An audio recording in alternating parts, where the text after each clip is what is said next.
assertions. First of all, the war on immigrants in the first instance is, and by the way, I'm going to provoke you guys. You hear some things you may not disagree with. I mean, you may not agree with, or you may disagree with. But first of all, this war on immigrants, which is escalating unbelievably, is in the first instance and foremost not a racial issue. That is misframing it. It is, in the first instance, a matter of capitalism, and the working class. So I'm going to use the two C words throughout this. Capital or capitalism and class. How does racism enter into this picture? It is in function of class exploitation. We are seeing this war escalating at this time, and it's not because people that are now in a position of power say, hey, we think Latinos and other people from other countries are inferior or they're racially not important, therefore we're waging war on them. No, it is the complete reverse. We are going to wage this war because we want to exploit and control the labor of these people who are the victims of this war. Very simply, the war on immigrants is a system of transnational labor supply and control. Transnational labor supply and control. If we don't understand this, we're not going to be able to do what we need to do in defending immigrants and defending all poor people and all workers. The war on immigrants is simply the front line of a larger war on the entire working class, and the defense of immigrants is the front line for the defense of all poor and working people. That is the first of these two assertions I want to start with. The second is, let me say this as clearly as possible, that it's not just that the U.S. economy cannot survive without immigrant labor. It, moreover, cannot survive without a permanent war on that immigrant labor. So what I'm going to do now is touch on 9 talking points. I believe we're here for an hour and a half, and I'm going to speak for significantly less than an hour, so we have plenty of time for discussion, debate, and to exchange these views. So I have these 9 points that I'm going to put forward to you. And what I want to just start with is unpacking the 2 assertions I just started with, by presenting the really big picture here. What is the whole context for the conjunction that we face right now for Trumpism, for the escalation of this war on immigrants? And that big picture is the simply unprecedented crisis of global capitalism. Everywhere we turn, every single one of us are swept up in this simply unprecedented crisis. This is an extinction level crisis.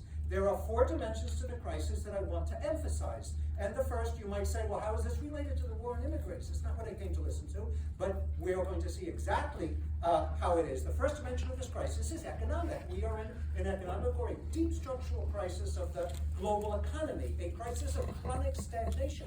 In technical terms, in the social sciences, we call this a crisis of overaccumulation, meaning that the transnational, the global capitalist class has accumulated these enormous amounts of wealth and does not have, is this working? I'm hearing people in the back hand. Okay, let me do the handheld one.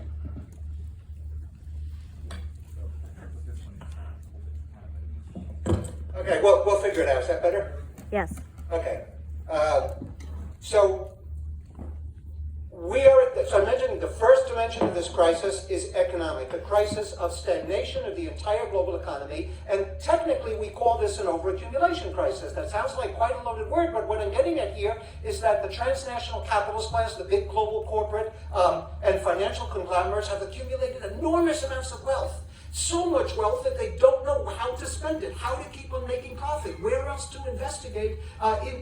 invest all of this wealth. And we are living in a situation of simply unprecedented inequality worldwide. You may have already heard this data, that 1% of humanity controls 52% of the world's wealth. 20% of humanity, that portion that may be able to survive in this global capitalist system, controls 95% of the world's wealth. Think about that. 80% of humanity has just 5% of the world's wealth. So why is this important that the global economy is in chronic stagnation? What's going on right now? This new government started what they call DOGE, I don't have to tell you about that. You're following the headlines. And what is those doing? Well, the strategy is crystal clear here. It is trying to completely smash and dismantle a public state in order to privatize it all, because the transnational capitalist class has such unbelievable amount of wealth and doesn't know where to continue to invest it, how to continue making profits. Where can I now look around the world and continue to invest? So the U.S. state is going to be privatized. Social Security, turn it into not a public pension system, but a privatized pension system that can be used for profit making and for speculation. The Department of Veterans Affairs, when you get rid of all these public employees and close down these branches of the government and then turn them all over to private profit making. The Postal Service is being defunded, and so it's going to be a private postal service. This is a way in which the transnational capitalist class and all of this excess wealth can continue to be reinvested. So you say, okay, fine, that's interesting and that's important to talk about, but how is that related to the war on immigrants? Well, we're going to see on two different levels, crystal clear. First of all, carrying out that war on immigrants, and I'm going to elaborate on this in the talk, is itself enormously profitable. It's a way that transnational capitalists can unload all of their excess accumulated capital and continue and turn the war on immigrants into a massive source of profit making.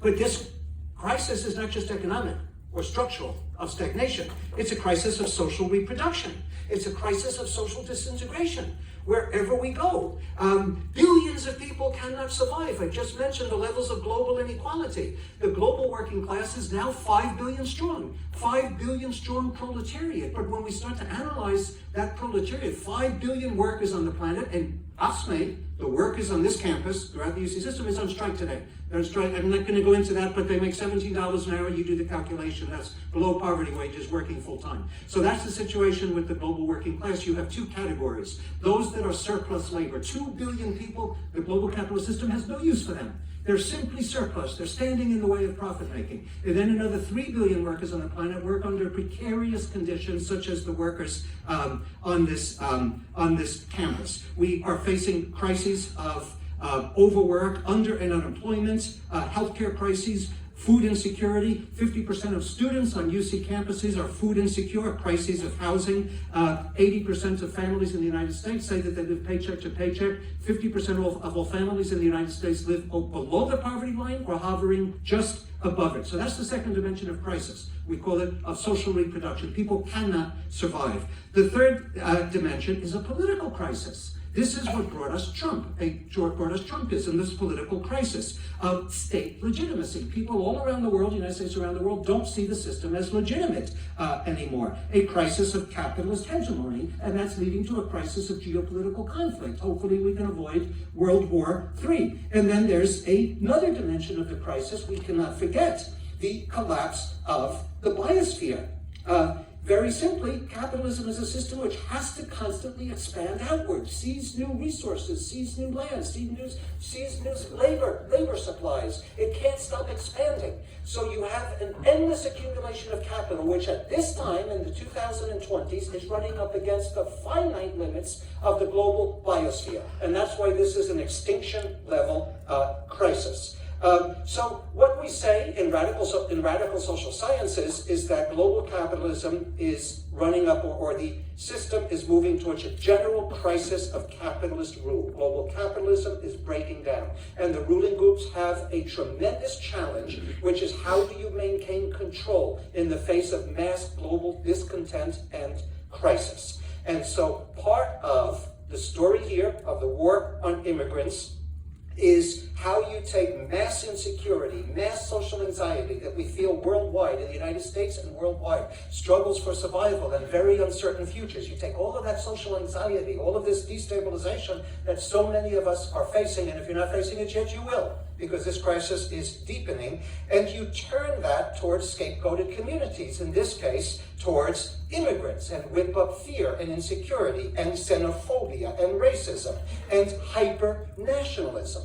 Right? So the intensification of this war on immigrants is showing us a ruling class which is desperately responding to the crisis by, along with everything it's doing, waging a war on immigrants as the front line of the war on the entire working class. I did say that I was going to have 9 discussion points, right? Right. So that was the first of 9.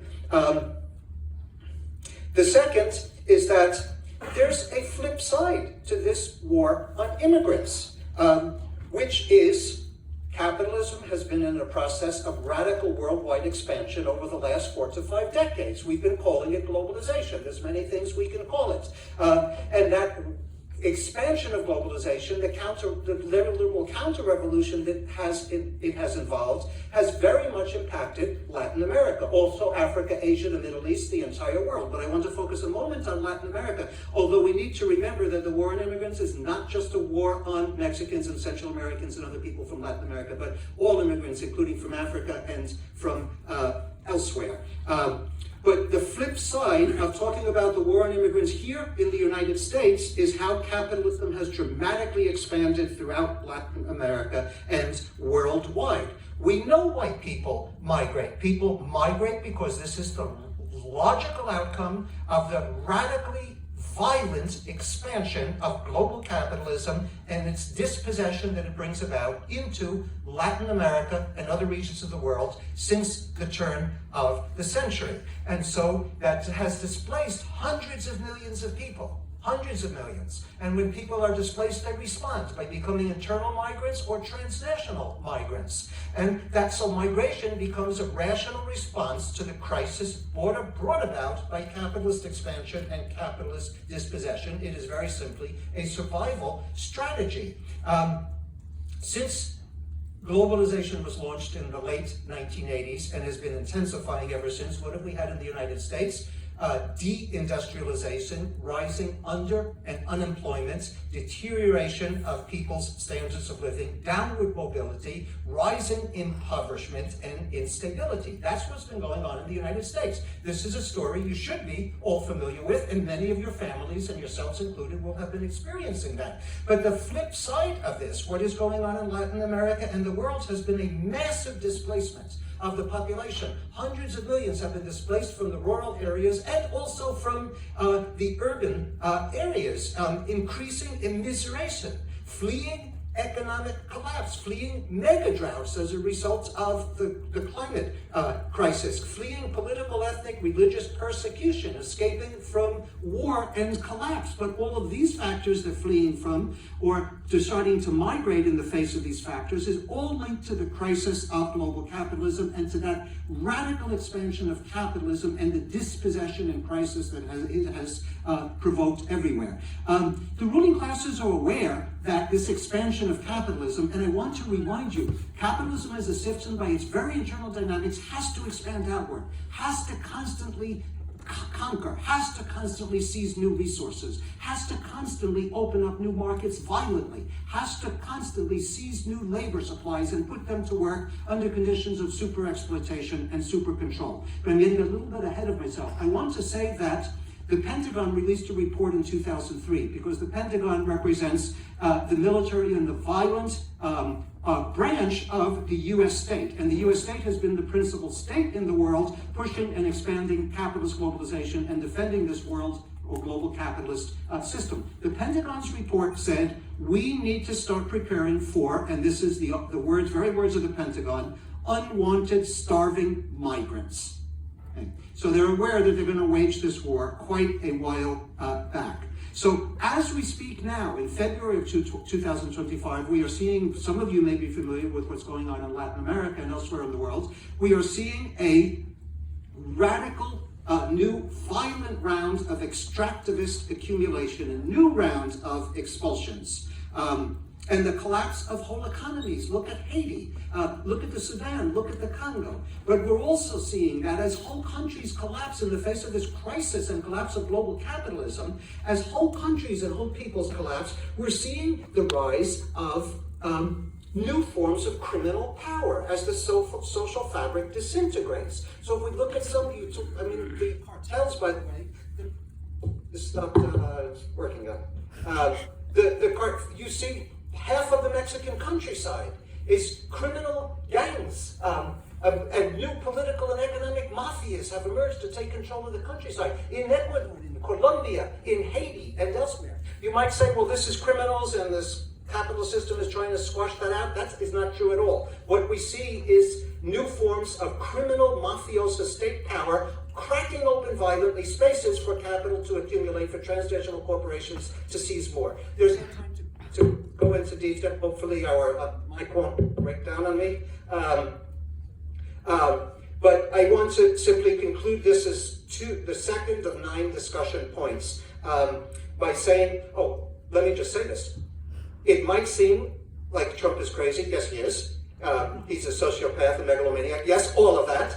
But when he says he wants to grab Greenland and Canada, and when he says even more frightening and criminally that Palestinians need to leave Gaza so that you can grab the oil and set up beachfront hotels and casinos and grab that real estate. Yes, he's crazy saying that. He's an extremely violent threat to the world's people, but he's doing that because there are vital resources in these lands. And this is part of this need that global capitalism has to violently open up space to seize new resources and keep on expanding in the face of this chronic stagnation. So just to summarize the second of the 9 talking points, there are 2 sides of this exact same coin here. One is a war on workers and the popular classes in Latin America and elsewhere around the world. And the flip side of that is here in the United States, the war on immigrants and on all workers and all poor people. So the third of these 9 talking points, let me put this as simply as I can. The intention is not to expel 15 to 20 million migrant workers. That is not the intention of this war, because the US and the global economy would collapse overnight without immigrant labor. I want to repeat that migrant labor is a supply system, a system of supply of labor, and it is a tremendous bonanza to the transnational capitalist class, to the ruling political and economic elite to have this system of labor. It's absolutely essential for the US and the global capitalist economy. And it is a bonanza in 3 senses. The first way that it is a bonanza is that it sustains the US economy. The second way is that it sustains the Latin American economy. Now you might say, what in the world is this guy talking about? He just said Latin American economy and worldwide, there's economic collapse, there's political chaos, there's social disintegration. There is all of that. But you have to remember something here, that when migrants leave Latin America and come here and they make starvation wages, they remember their families and communities back home and send remittances back home. And those remittances allow millions or tens of millions of families in Latin America to at least not starve from one day to the next. Here is some data for you, that there are 300 million migrant workers around the world. Today we're talking about the war on migrants, on immigrants in the United States, but this is a worldwide phenomenon, the increasing displacement that global capitalism creates, and then the people displaced becomes transnational migrant labor that can be super exploited and super controlled. So there are 300 million migrant workers around the world, and they send home $900 billion in remittances to their families in their countries of origins every year.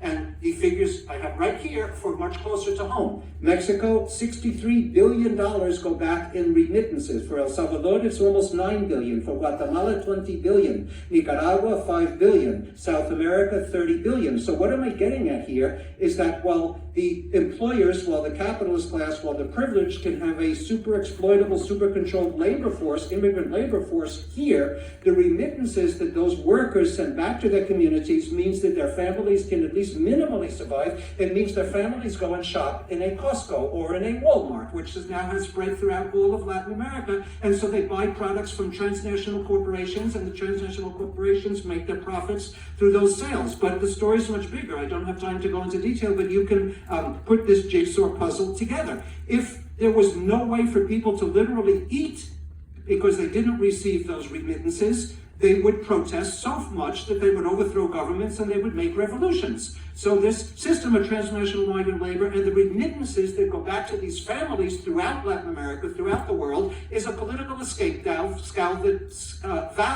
which protects these fragile governments overseeing capitalist systems which are in deep crisis from revolution, from uprisings. And so it helps the powers that be in the global economy and society. That's the second bonanza here.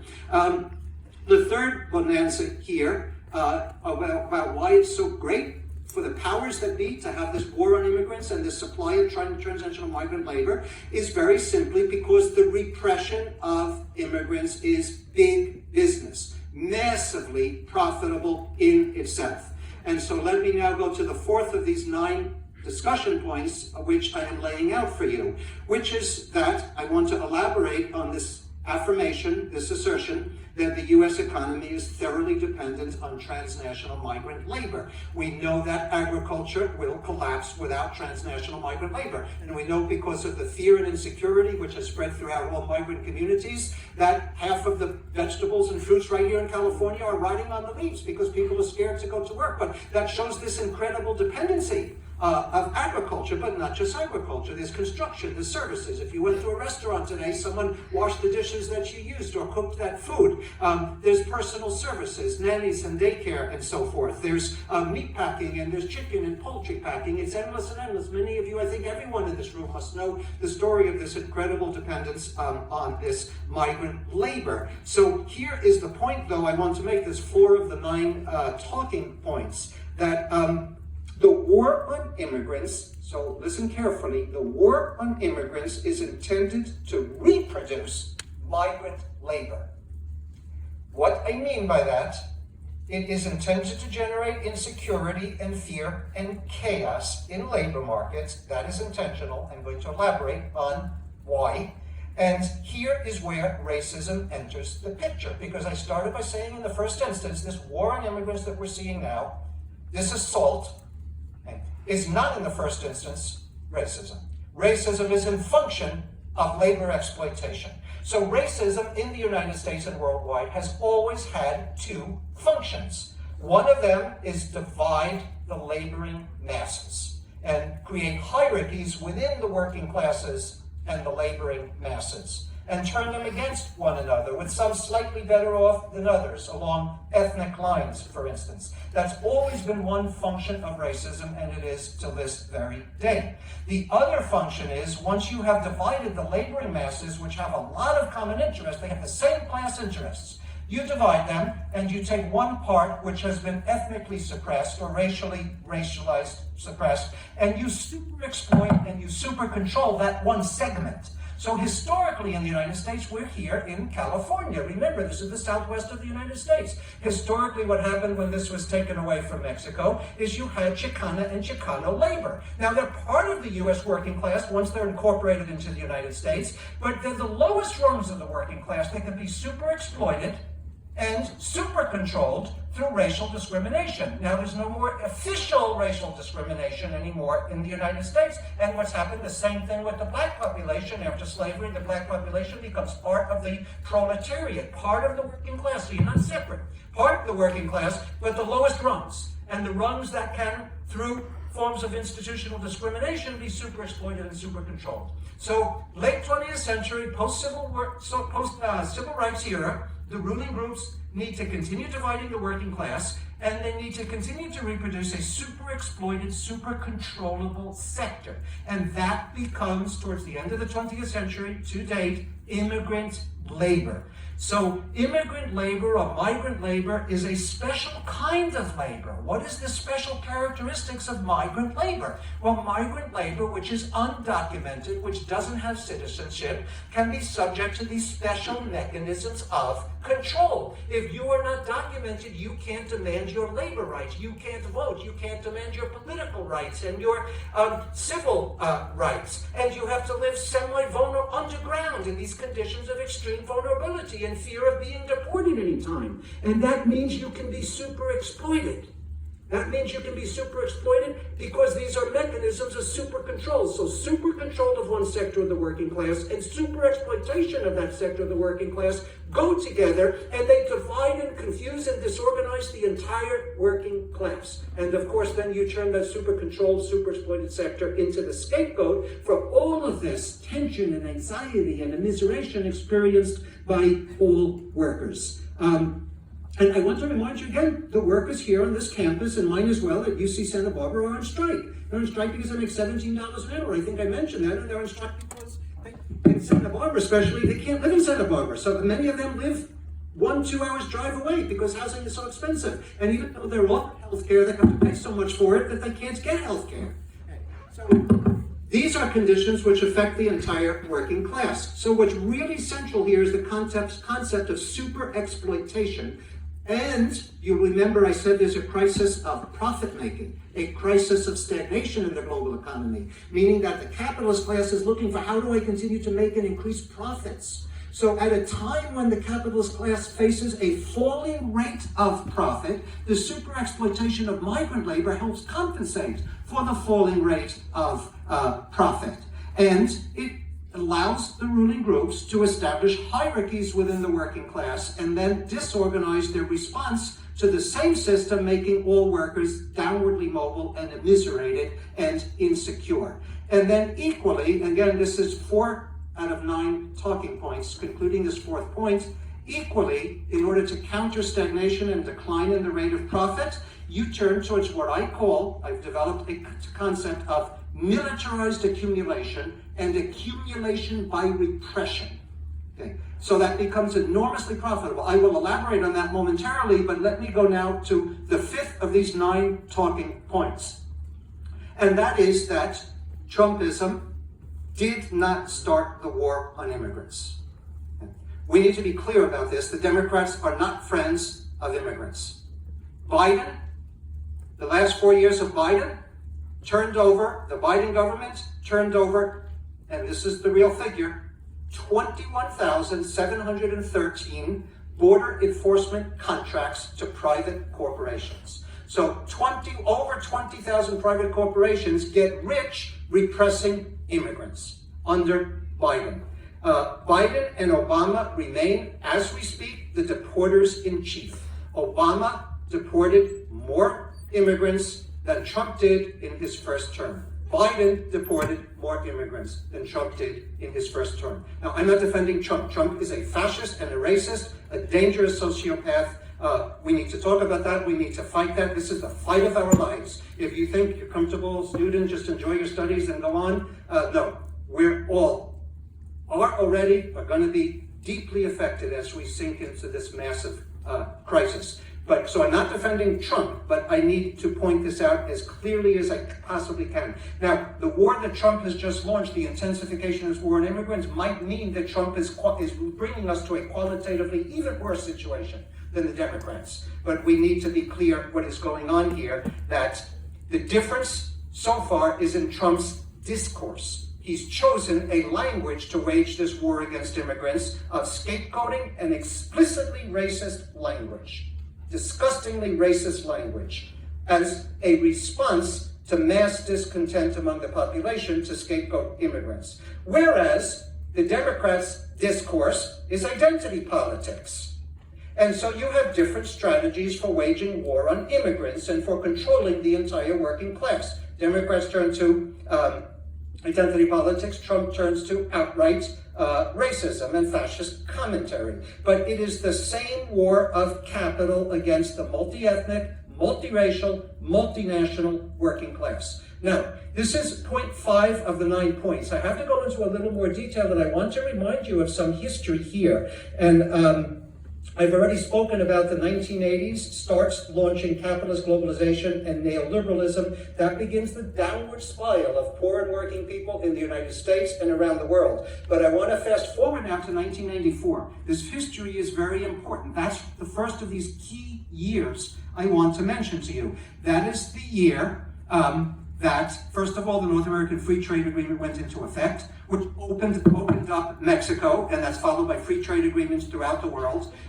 to transnational corporate plunder and the beginnings of this mass displacement of people from the countryside and the cities. And when they're massively displaced, it sparks the radical escalation of transnational migration. And this begins in the United States, the expansion of the system of informal transnational labor supply that has been in effect since post-World War II.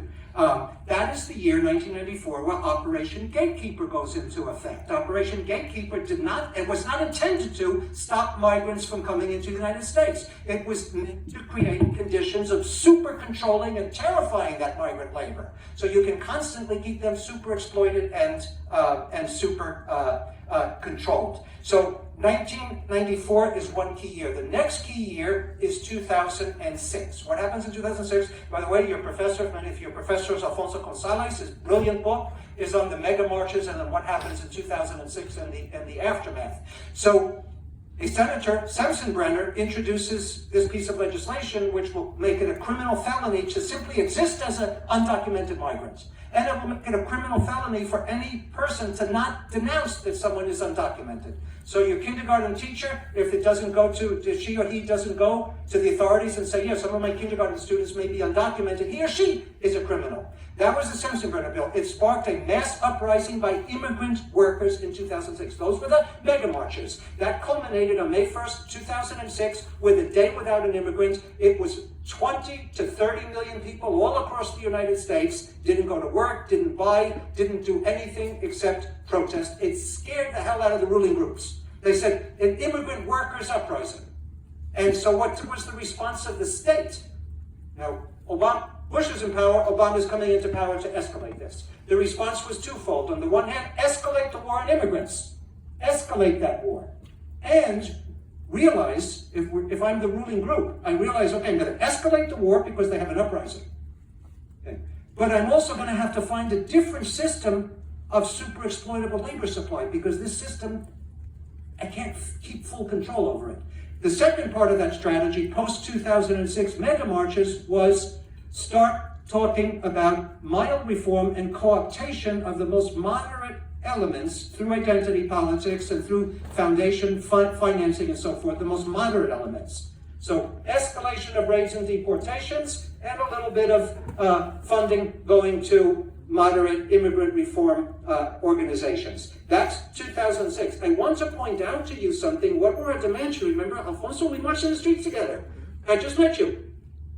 What were the demands? These were working class demands, immigrant workers. No, they're not engaged in this identity politics. They're clear that they're immigrant workers. And the banners and the demands in 2006 was, we are workers, not criminals. We are workers. They self-identified as workers. Secondly, no guest worker program. Very important. I'm going to come back to that point because that has a lot to do with what's going on right now. And the third demand was amnesty for all, immediate amnesty for all. What does it mean to say amnesty for all? It means we do not want a distinction between citizen workers and immigrant workers. Okay? We want class unity. It doesn't matter that it's not articulated in that exact language. So part of the response was this mass repression. The other part was tone down those demands. Don't make them class demands. Make them identity demands.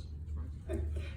The next key year comes in 2008. Oh, by the way, between 1994 and 2024, the U.S. state, the federal government spent $400 billion on border security. That is, on the war on immigrants. So it shows you the massive escalation of this war after 2006 mega marches. The next key year is 2008, a global financial collapse. Tensions rise, insecurity among workers and all people, everybody rises. 6 million families or more lose their houses, mass unemployment in 2008, global financial collapse and on. And so it's at this point where the escalation of the war on immigrants really takes off. And now we get to this point that waging a war on immigrants is also immensely profitable. It heightens control over immigrant labor, but it opens up all this profit-making opportunity in the wake of a financial collapse, in which there was no chance for making profits. And so, from 2008 to 2024, ICE plus the CBP is Customs and Border Patrol, these two agencies of the U.S. states, they issued 118,457 contracts. You heard it right, over 100,000 contracts to private corporations to make money repressing immigrants. And by 2030, it's estimated that this so-called Homeland Security market will be worth $1 trillion. So in the face of this economic stagnation, the state mobilizes all these resources, turns it into a war on immigrants so their labor can be exploited, and then hands over all of those resources to private corporations to make money off of repression. This is my biggest, okay, remember I said there's 9 points, and this one is number 6 that I'm on, but I mentioned this is the longest point because I've got to go into this, I have to go into this detail. There is an important history here, because 2008 is another key year for another reason. Some of you may or may not have heard of ALEC. ALEC stands for American Legislative Exchange Commission. That is an organization which brings together the CEOs of the giants, the biggest industrial and financial conglomerates in the United States, the big CEOs of the big corporations. It brings them together with state-level elected officials. And they meet once a year. They meet more than once a year, but they have a big meeting once a year. And in these meetings, the corporations say to the state legislatures, including California state legislatures, they say, these are the bills, these are the laws we want you to go back to your own states and implement and pass. And in exchange, we're going to bankroll your campaign so you can become an elected official. This is how economic power, how the capitalist class controls political power, the political system. So in 2008, what was the big corporation that brought its agenda to the ALEC meeting? Corrections Corporation of America. Today is called CoreCivic. The biggest for-profit immigrant detention corporation in the United States. The second biggest one is known as GEO Group.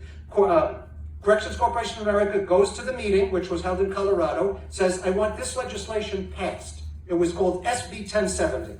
I want it passed in Arizona. And then afterwards, I want copycat legislation passed in other states all around the United States. Arizona passes that legislation, just like the Sensenbrenner bill, this fascist criminalizing legislation. Now, why am I raising all of this? Because here we see how a corporation is the one which launches a war on immigrants. And why did Corrections Corporation do this? Because every night that an immigrant spends in an immigrant detention center, the corporation gets $700. So that's why I started by saying this is not in the first instance an issue of racism. In the first instance, it's an issue of making profits and of exploiting labor. So then if you are, by the way, this is a publicly traded corporation, GEO Group and CoreCivic. You guys, if you have enough money, you can buy some shares, and you would be very wealthy now because the value of those shares are going up. So if you are a capitalist investing in these systems of repression against immigrants, you want to generate anti-immigrant sentiment. In other words, now generating racist attitudes, racist discourse, racist culture is in your interest because you make profit, because you accumulate capital. That's why the first instance, don't look at racism. Look at exploitation of workers and then understand how racism fits into it. Now, this is crucially important. That's not what you maybe get in your other social science classes. You get a different interpretation of this, but I want you to listen to this carefully. Workers do not generate spontaneously racist attitudes. Those attitudes and that has to be inculcated. It has to be propagated, and it's propagated by capital, by the ruling class. Need to be clear on this. That is why Trump tells the U.S. electorate over and over, we're going to go after immigrants, not because we're racists, not because they have darker skin maybe or speak Spanish, but because they're criminals, because they're bringing violence to communities, that they're the ones behind the drug overdose, because they're rapists, because they're taking your jobs. That is how a ruling class whips up racism in function of its class control and exploitation. After Trump was elected, that was in November, I believe November 4 and November 6, within the next week, the stock value of CoreCivic and GEO Group raised by 30% each of those companies. So this is a larger context in which we have to place this war on immigrants. If we say, oh, that this is just white privilege and white people are racist, that's why this war. Not only do you understand nothing about what's going on, but you turn our attention away from what we're supposed to be fighting for and where our enemy really is. And we can't fight what we don't understand. And moral condemnation of the war on immigrants is important, but not enough. It will not save us. We have to understand theoretically, analytically, historically what is going on here, place it in the context of a global capitalism in unprecedented crisis. So here's the 6th of the 9th, so I have 6, 7, 8, 9. So bear with me. The larger story also here worldwide, because remember, Here we're witness right here in California, in the United States, to this war on immigrants, but there's a larger worldwide story. This is all over the world right now. We are seeing the very rapid expansion of the ranks of what I call surplus humanity. People that have been simply locked out of the global capitalist economy. The ruling groups have no need for them. They just stand in the way of resources being seized. Palestinians are surplus humanity. They used to serve the Israeli economy on agricultural plantations and in construction, but the Israelis switched to now importing transnational migrant labor from India, from China, the Philippines, from Ethiopia, from Sri Lanka, from elsewhere, and now Palestinians are simply proletarians that global capitalism has no use for. So now you turn to genocide as the solution to Palestinian surplus humanity. But worldwide, 2 billion people and rising very rapidly are surplus human beings. As AI is introduced, as digitalization and automation replaces the need for workers, surplus humanity will expand very rapidly. So we are moving to what we can call into a situation of the new Victorian Holocausts.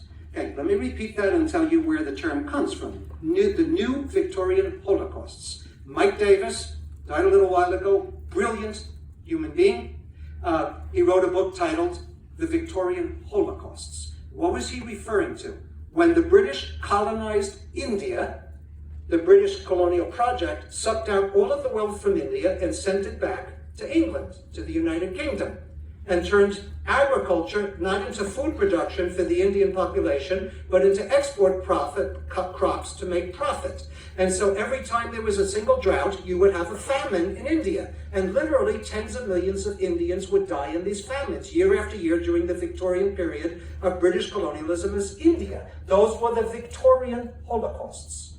Now we are seeing the new Victorian Holocausts. You have this expanding ranks of surplus humanity. The ruling groups are scared. They say, how do I deal with 2 and raising? Maybe it's going to become 3-4 billion people that we don't need. They could have an uprising. They did have an uprising, the immigrants, in 2006. They had one uprising after another. Why don't we deal with them? And there's 2 options that the ruling groups have. One is the Gaza option, genocide.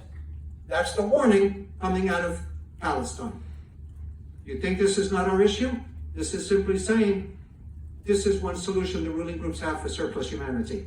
The other option is the Salvadoran option. I don't know if any of you here are from El Salvador, but you may know that the government in El Salvador opens what it calls the Center for the Confinement of Terrorism, which is the largest mega prison in the world, housing 40,000 young men. Really, even many of them are just boys. No chance of getting any education, no chance of getting employment in El Salvador. You simply can starve to death and quietly die of poverty, or maybe you can just do some little petty drug dealing to try and survive. Whatever the case, 40,000 locked up surplus human beings in El Salvador.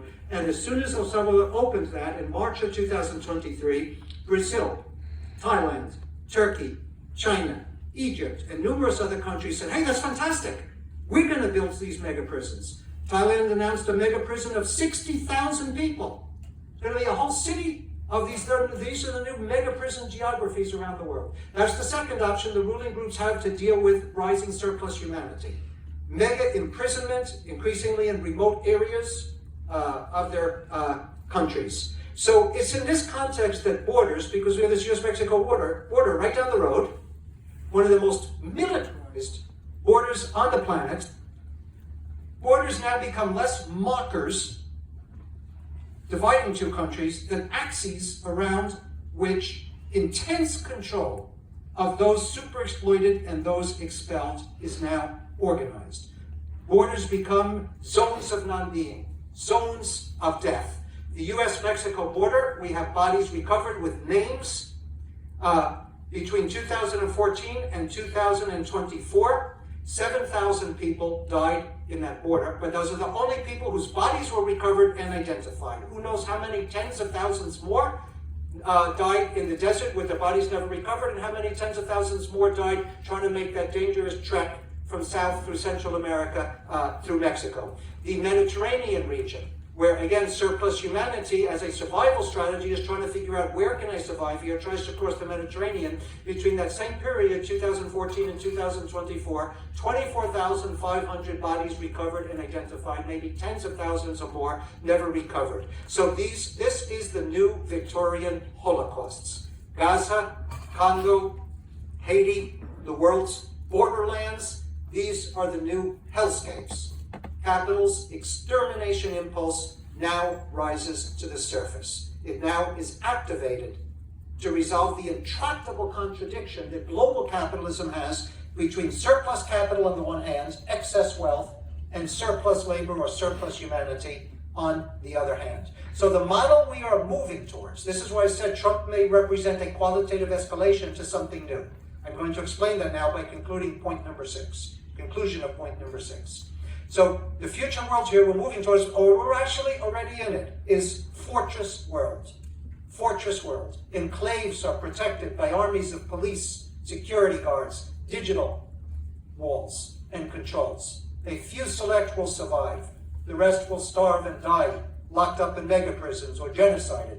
And then a few peons will be allowed in as your super exploited, super controlled labor, and you must leave when you're done giving your super controlled, super exploited labor. So the model I believe the ruling groups want to move into in the United States is the model we have in the Gulf states. Now, I'm talking about the Gulf states of the Middle East, Saudi Arabia, Kuwait, Bahrain, Dubai, and where we had the World Cup, Qatar.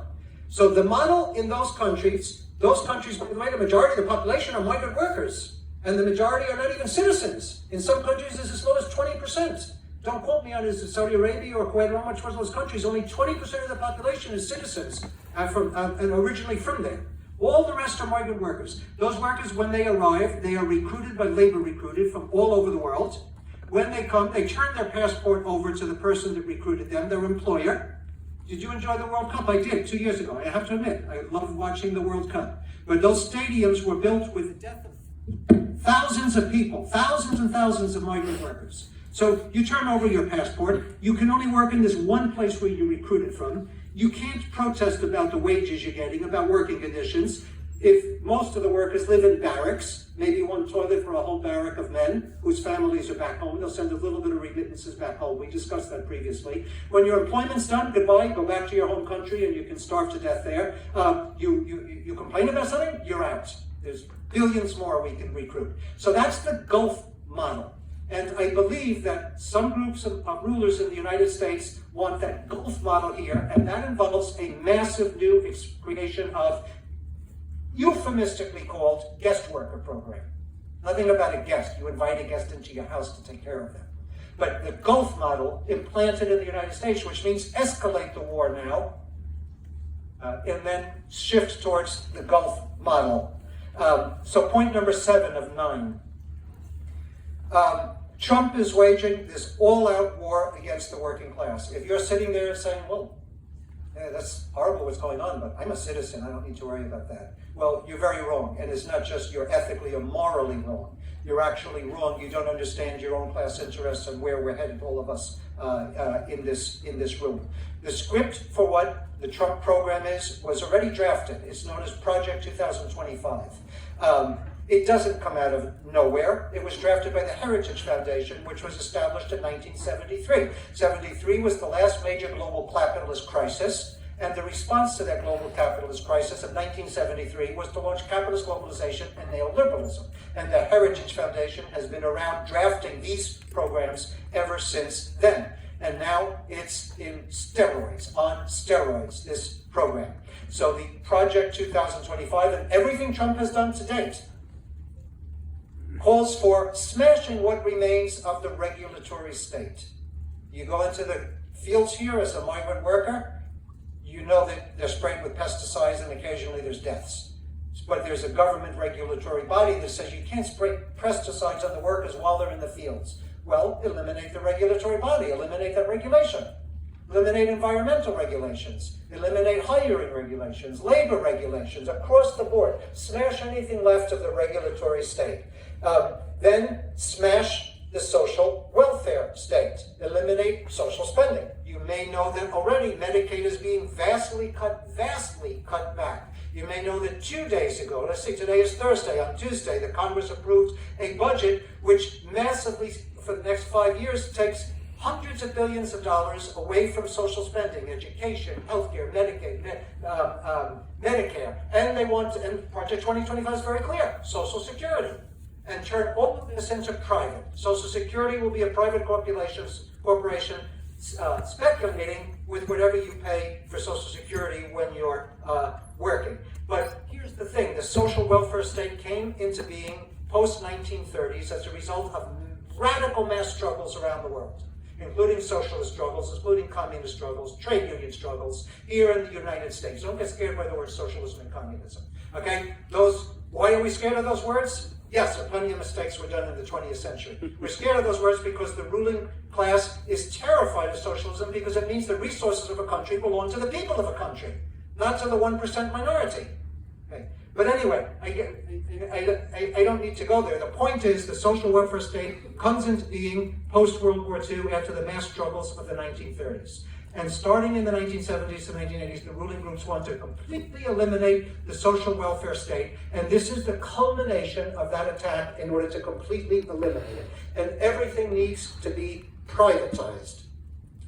You need to create, if you're the ruling groups following the script, mass unemployment. Yes, you need to create mass unemployment. The more people that are unemployed, the more desperate are those who do have employment. And you disorganize and you put onto the defensive and you weaken the entire working class. And so there already, that same budget approved 2 days ago, that massively cuts social spending, also massively cuts taxes on corporations and the rich. And all of this, of course, involves a dramatic expansion of the state apparatus of repression and of surveillance, and eliminating any democratic accountability that still remains. So this is, concluding this point number 7 of 9 points, this is really key, what I'm about to say.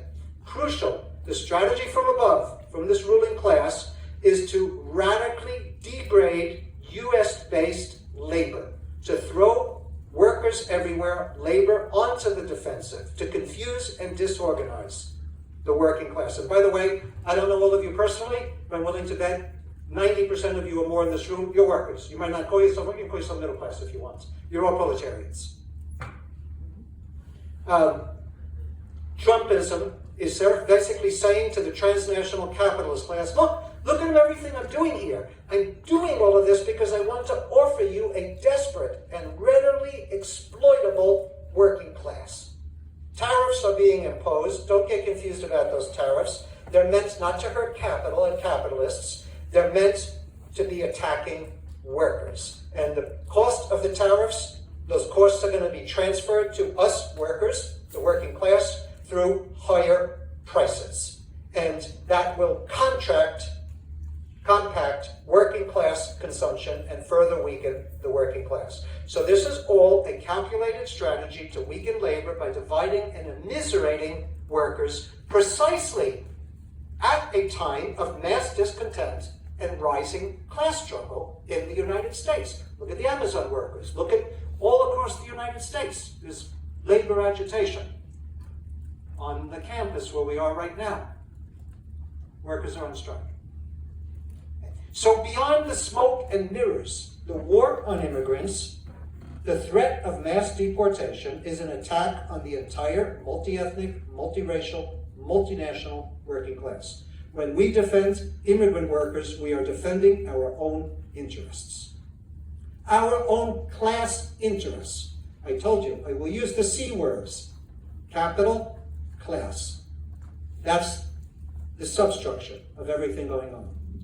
Point number 8 of my 9 points. The anti-immigrant war and racism are mechanisms for dividing the laboring masses. I've spoken to that, but now I want to elaborate a little bit more. And that is why we are seeing this escalation of nationalism. Nationalism tells us that we share common interests with everyone in a particular country against people in other countries. What interests do you with your, what does it cost you, $120,000, I understand, to come 4 years to UCR and get a degree, and for the rest of your life you'll be in debt, bondage. You wouldn't be here if you were wealthy and powerful. What interest do you share with the wealthy and the powerful? But nationalism says we'll share the same interest because we're in the same borders. New axis of inequality worldwide is between citizen workers and immigrant workers. We didn't create that axis, it's from above. So I want to repeat, racism has always been a tool of the ruling class for their control, to first divide the working classes. This is not just the United States, it's not just Europe. We can look at Turkey, we can look at India. There's always mechanisms for dividing the laboring masses. The fascist, racist government in India is intentionally dividing Muslim workers and Hindu workers. So there's always different mechanisms to divide the laboring masses and turn them off against one another. What is going on here in the United States is anti-immigrant nativism. And that is this key mechanism that you sublimate this mass discontent that people feel. You sublimate their response away from where the discontent and where the crisis is coming from, which is the system of capitalism and capitalist domination, and towards the scapegoated target, which in this case are immigrants.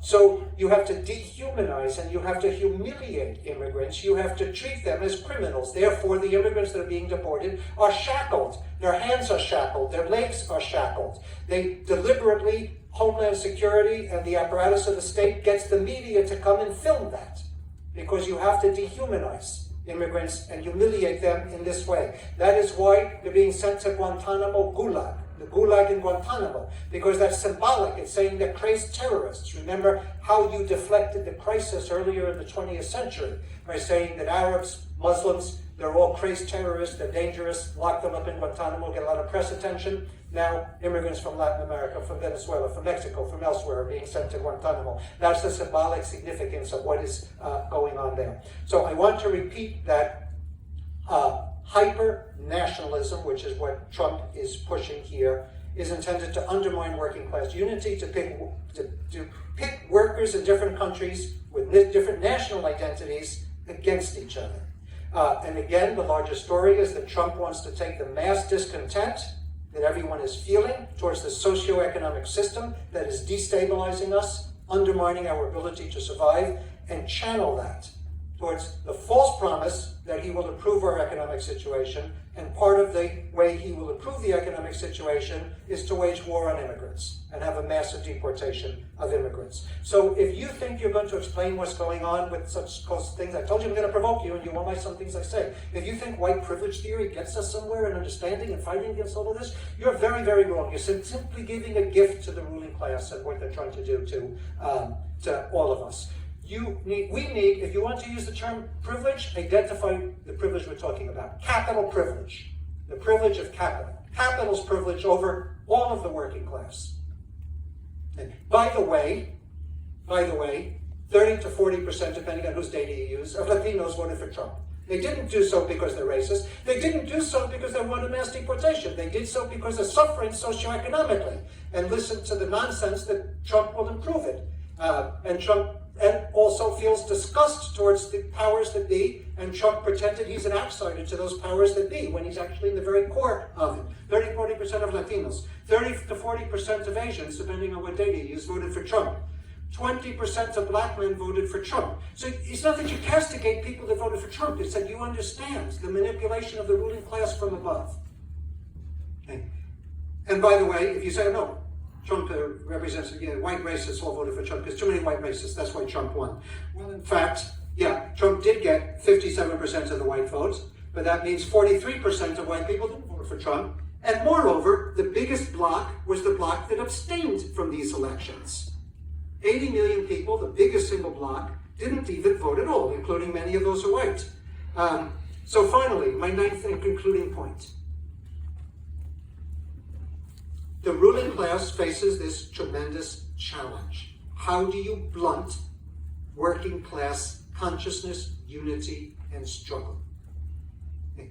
So what was the mechanism for doing that in the 20th century? Well, one of the mechanisms was imperialism and racism. Okay. And giving upward mobility to significant portions of the working class, disproportionately white in the 20th century, but create a labor aristocracy, term we used to use. Privileged sectors of the working class which will blunt working class consciousness. Those privileged sectors of the working class, not exclusively, although disproportionately white in the 20th century, will have a stake in this system. And so the whole working class won't develop its class consciousness and unity. But now things are changing extremely rapidly over the last 3 to 4 decades. There's no privilege for workers now. Are anyone workers that still remain privileged or losing those material privilege? Everyone, virtually everyone, is being socioeconomically destabilized. Artificial intelligence and automation is de-skilling work, which is professional. Again, part of the strategy for the state right now, the federal government, that is, the capital state, to get rid of all these federal workers is they're all unionized. This is also an attack on unions, on the organization of the working class. We are, again, I'm repeating myself because this is my 9th and final point, we're facing mass under and unemployment. We're facing overwork. Even though we're underemployed, we're overworked. We're facing precarious employment. Increasingly, one job after another that might have been stable is becoming precarious. We're facing a crisis of low wages. Again, the workers right here on campus, and they don't make the lowest wages, and they can't survive. A housing crisis. 110,000 people last year died of opioid addiction. Why are they taking opioids? Because of crisis of mental illness and of absolute misery and hopelessness in this system, and you turn to drugs. A crisis of healthcare. A crisis of social disintegration, a crisis of gender relations. When tensions rise, people take out their tensions in different forms of social violence, and men take them out on women, and so forth. And this is all getting worse and worse. And again, the ruling classes want to simply smash what is ever left of the social welfare state.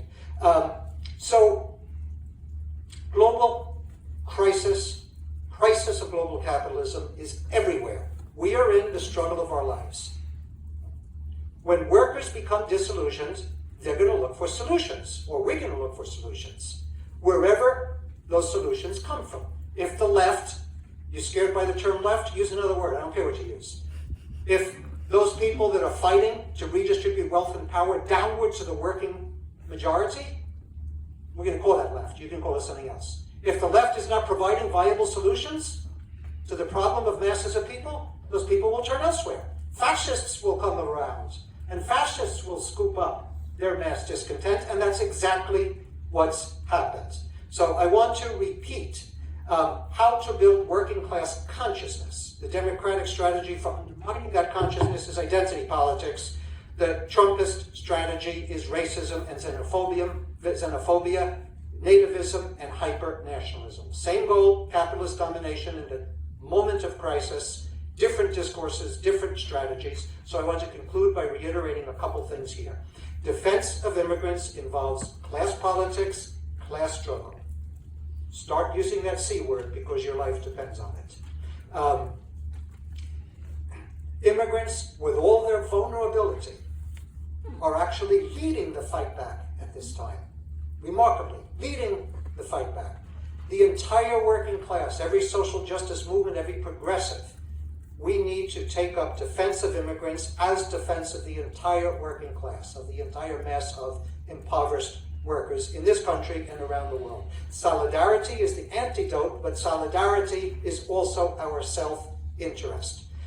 We need to escalate resistance now before it becomes too late, and that involves politics of class struggle. We need to face fascism.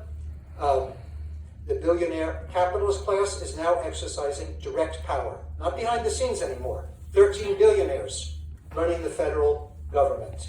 Shadow president is the richest man in the world. He's dismantling the very same agencies that were regulating and investigating his illicit business activities. So we better start talking about class. We better start waging class warfare from below, or we are all doomed. And finally, I promise this is the last thing I'll say until we get to discussion, where is the university in all this?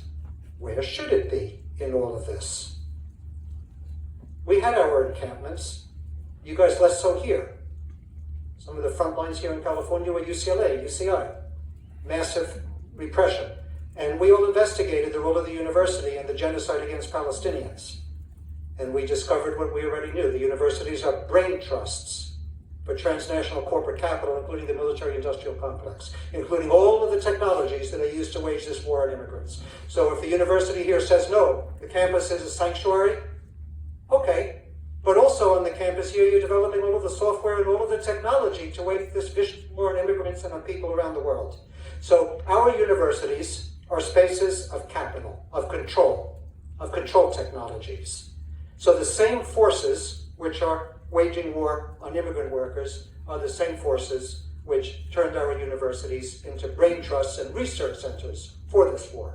So I'll stop there.